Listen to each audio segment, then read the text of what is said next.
Growth from Noah Fant and T.J. Hawkinson at tight end. Penn State's impressions of Josie Jewell and Kirk Ferentz on the progress of true freshman defensive end A.J. Epinesa. That and more are part of today's Hawkeye 10 at 10, your daily dose of Iowa news and notes. Delivered at 10 a.m. each weekday at hawkmania.com. Here is today's Hawkeye 10 at 10 to 1. With each week, Iowa has utilized more two tight end sets in its approach offensively. That's a byproduct of performance by sophomore Noah Fant and increasing confidence in what coaches are seeing from redshirt freshman T.J. Hawkinson. The pair are making strides, something Fant expects to continue as the Hawkeyes move deeper into their schedule. It's also created a bit of a friendly competition as the two work to refine their blocking skills. "I feel like it's a good competition," Fant said. "We learn a lot of multiple tight end sets and single tight end sets, and we run pretty well together. We're starting to build a good relationship. It's encouraging where it's going." Point 2. Akrum Wadley isn't counting on Saturday's game against fourth-ranked Penn State to bring out his best. The senior did rush for 167 yards and scored Iowa's lone touchdown last season in its win over second-ranked Michigan, but he doesn't believe he's necessarily simply a big game back. "Every game brings out the best in me," Wadley said. 3. Iowa linebacker Josie Jewell has the respect of Penn State running back Saquon Barkley. "He is very instinctive and he plays faster than he looks on film," Barkley said. "He plays the ball well and has a good game. All of their linebackers are good and they are part of a defense that is very sound, very physical. They're a tough group to play against."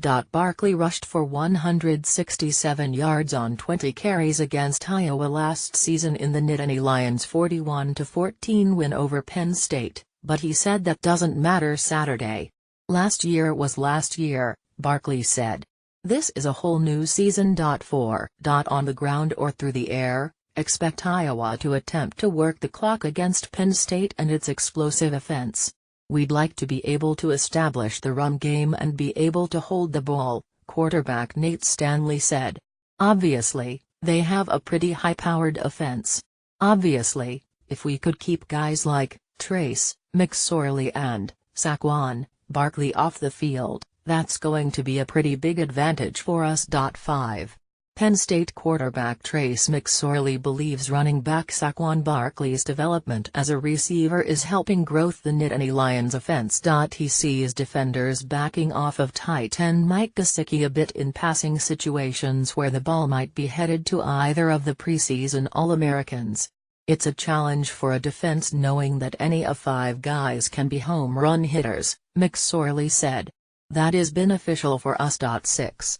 Iowa has had success is sustaining long-scoring drives so far this season, something that has been reflected in the number of first downs the Hawkeyes have been accumulating. Iowa recorded 29 first downs at Iowa State, tying for the second highest total of first downs the Hawkeyes have had in a game in the Kirk Ferentz era. Last week against North Texas, Iowa finished with 28 first downs, which is tied for the 5th most over those 19 seasons. The 57 combined first downs in the last 2 games is the highest 2-game total in the Ferentz era. 7. A.J. Epinesa is like a lot of Iowa freshmen who have seen action this season, faring well and working to get better. Coach Kirk Ferentz said he has been pleased with what the defensive end has brought to the field through his first 3 college games. "He's doing a lot of good things right now, but he's learning every day, just like everybody is," Ferentz said, "really pleased with what he's doing. He's got a good energy to him. He certainly belongs out on the field physically, and it's just a matter of time. We just need him to keep building on what he's got." 8. The contributions of freshmen on this Iowa team have been a combination of a readiness on the part of the players and the needs of this Iowa team. "For the most part where they're playing, there's opportunity," Coach Kirk Ferentz said. "The one thing you don't want is a player out there before he's ready. It's got to be the right positions. You can't do it at every position." 9. It seems like only yesterday, but Penn State is playing its 25th season of Big Ten football this year. The Nittany Lions have won 4 Big Ten titles in the sport since joining the conference, including beating Wisconsin 38-31 in the league's 2016 championship game. Penn State also won Big Ten titles in 1994, 2005 and 2008.10. The Big Ten Network announced the sites for its first 6 BTN tailgate pre-game shows of the 2017 football season this week, including being at Michigan State for Iowa's September 30 game against the Spartans. The program will originate from Munn Field on the Michigan State campus with entry beginning at 8 a.m., 1H.